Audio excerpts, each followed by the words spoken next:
Guys welcome back to channel. അപ്പോൾ ഇന്നത്തെ video എന്ന് വെച്ചാൽ നമുക്കൊരു അരങ്ങേറ്റം വീഡിയോ കണ്ടാലോ. അപ്പോൾ ഞാൻ കുറേ എക്സ്പെക്റ്റേഷൻസ് വെച്ചിട്ടാണ് എൻ്റെ ഈ യാത്രയ്ക്ക് ഇറങ്ങാൻ പോകുന്നത്. അപ്പോൾ ഇത് അച്ഛമ്മയും ഞാനും അമ്മയാണ് അതിരാവിലെ തന്നെ പോകുന്നത്. ബാക്കിയുള്ളവർ വരികയാണ് കേട്ടോ. കറക്റ്റ് സമയത്ത് 1 മണിക്കാണ് നമ്മുടെ അരങ്ങേറ്റം തുടങ്ങുക കേട്ടോ. നമ്മൾ കുറച്ച് നേരത്തെ ട്രാവലിന് ശേഷം നമ്മൾ എത്തിയിട്ടുണ്ട്. അതാണ് ഗുരുവായൂർ. അപ്പോൾ നമുക്ക് 6:15 നമ്മൾ എത്തിയിട്ടുണ്ടായിരുന്നു കേട്ടോ. നമ്മൾ നടയിലൊക്കെ എത്തിയിട്ടുണ്ട് കേട്ടോ. അപ്പോൾ അവിടെ മുല്ലപ്പൂ വെക്കുന്നത് കണ്ടപ്പോൾ ഞാൻ അച്ഛൻ്റെ അടുത്ത് ഒന്ന് ഓർമ്മിപ്പിച്ചു. അച്ഛനെ ഓർമ്മിപ്പിക്കാൻ പറഞ്ഞിട്ടുണ്ടായിരുന്നു മുല്ലപ്പൂ വാങ്ങണം കേട്ടോ. അപ്പോൾ നമ്മുടെ ഓഡിറ്റോറിയം വന്നിട്ട് മേൽപ്പത്തൂർ ഓഡിറ്റോറിയമാണ് കേട്ടോ. നമുക്ക് ഓഡിറ്റോറിയം എക്സാക്റ്റ് അറിയാം. പക്ഷെ ഒരു പ്രശ്നമുള്ളത് മേക്കപ്പ് ചെയ്യുന്ന സ്ഥലം എവിടെയാണെന്നുള്ളതാണ്. പക്ഷേ അത് നമുക്കൊരു ഹെൽപ്പർ വന്ന് സഹായിച്ചു കേട്ടോ. ഈ ചേട്ടൻ്റെ അടുത്ത് പറഞ്ഞപ്പോൾ അവിടെയാണെന്ന് പറഞ്ഞു തന്നു കേട്ടോ. നമ്മൾ ജസ്റ്റ് നടയ്ക്ക് കയറാമെന്ന് വിചാരിച്ചു. അപ്പോൾ നടയ്ക്ക് കയറിനേക്കാളും മുമ്പ് ഞാൻ നേരത്തെ പറഞ്ഞ പോലെ മുല്ലപ്പൂ മേടിക്കാൻ പോവാണ്. അപ്പം ഞാനൊരു മുഴം മുല്ലപ്പൂവാണ് വാങ്ങിയിട്ടുണ്ടായിരുന്നത്. അരളിപ്പൂവും മുല്ലപ്പൂവും മിക്സ് ആക്കിയിട്ട് അങ്ങനെയാണ് കോംബോ വാങ്ങിയിട്ടുണ്ടായിരുന്നത് കേട്ടോ. പിന്നെ ആ ചേട്ടൻ എന്നെ കണ്ടിട്ട് പാവം തോന്നിയിട്ട് ഭയങ്കര സ്നേഹത്തോടെ എനിക്ക് വേറൊരു ഭയങ്കര ഭംഗിയുള്ളൊരു പൂവും തന്നു. റോസാപ്പൂവും മുല്ലപ്പൂവൊക്കെ മിക്സ് ആയിട്ടുള്ളൊരു പൂവും തന്നു. അപ്പം ഞങ്ങളതൊക്കെ പറഞ്ഞ് ഇങ്ങനെ നടക്കുമ്പോൾ ഞാൻ വിചാരിച്ചൊന്ന് നടയിൽ കയറിയിട്ട് പ്രാർത്ഥിക്കേണ്ട, പുറത്ത് നിന്നിട്ടൊന്ന് പ്രാർത്ഥിക്കാമെന്ന്. അപ്പോൾ അതേ നമ്മൾ ഓഡിറ്റോറിയത്തേക്കുള്ള വഴിയാണ്. വഴിയിൽ വെച്ച് നമ്മൾ ആഷ്മിയുടെ അമ്മേനെ കണ്ടിട്ടുണ്ടായിരുന്നു. അപ്പോൾ കറക്റ്റ് ഓഡിറ്റോറിയം മനസ്സിലായി. പിന്നെ രേഷ്മ ടീച്ചറെ കണ്ടു. ഞങ്ങൾ കറക്റ്റ് മേക്കപ്പിൻ്റെ സ്ഥലത്തൊക്കെ എത്തി. വൈകാതെ തന്നെ ആഷ്മി നടയിലൊക്കെ തൊഴുതിട്ടാണ് കേട്ടോ വന്നത്. അവൾ പട്ടുപാവാടയൊക്കെ ഇട്ടിട്ടാണ് വന്നത് നടയിൽ തൊഴാനൊക്കെ ആയിട്ട്.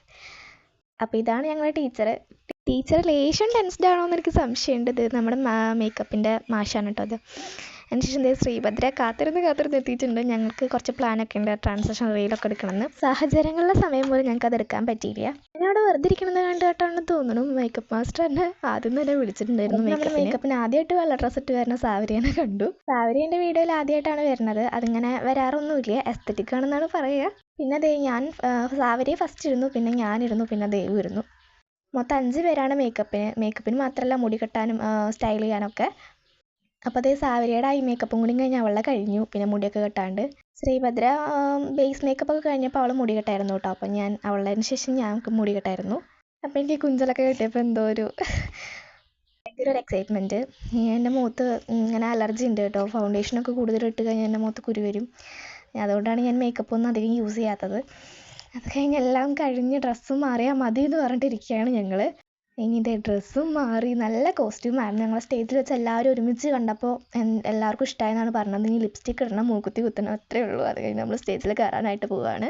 ഇതിൻ്റെ ഇടയിൽ ചോറ് കൊടുക്കലൊക്കെ കഴിഞ്ഞിട്ടുണ്ടായിരുന്നു. ഞാൻ ഉച്ചയ്ക്ക് ചോറിനിട്ടുണ്ടായിരുന്നില്ല, കാരണം ചോറിനാൻ പറ്റിയില്ല, ലിപ്സ്റ്റിക്കൊക്കെ ഇട്ടിട്ടുണ്ടല്ലോ. പിന്നെ മൂക്കുത്തി കൊടുത്താനുള്ള ഒരു ഇതിലാണ്. ഞങ്ങൾ മസാല ദോശയാണ് രാവിലെ കഴിച്ചിട്ടുണ്ടായിരുന്നത്. അപ്പോൾ ഞാൻ അച്ഛമ്മേനെ സോപ്പിടാണ് കേസ് എന്തെങ്കിലുമൊക്കെ മേടിച്ചു തരാൻ പറഞ്ഞിട്ട്. അപ്പോൾ എൻ്റെ ഫൗണ്ടേഷൻ മൂത്തായ അച്ഛമ്മയുടെ ഞാൻ തുടച്ചു കൊടുക്കുകയാണ്.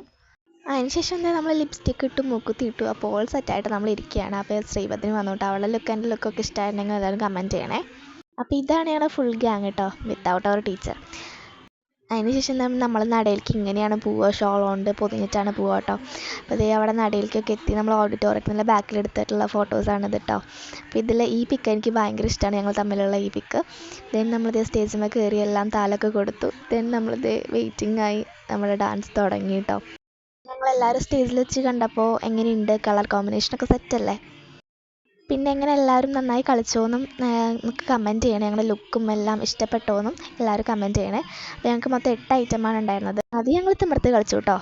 അപ്പോൾ ഒരെണ്ണമൊക്കെ ഞാൻ തിരിച്ചിട്ടുണ്ട്, അത് ഞങ്ങൾക്ക് വീഡിയോ വരുമ്പോൾ അങ്ങനെ കാണാമല്ലോ. അപ്പോൾ എല്ലാവരും വെയിറ്റിംഗ് ചെയ്തിരിക്കുക. അപ്പോൾ എല്ലാവരും സപ്പോർട്ട് ചെയ്യാൻ മറക്കരുത്. ടാറ്റാ.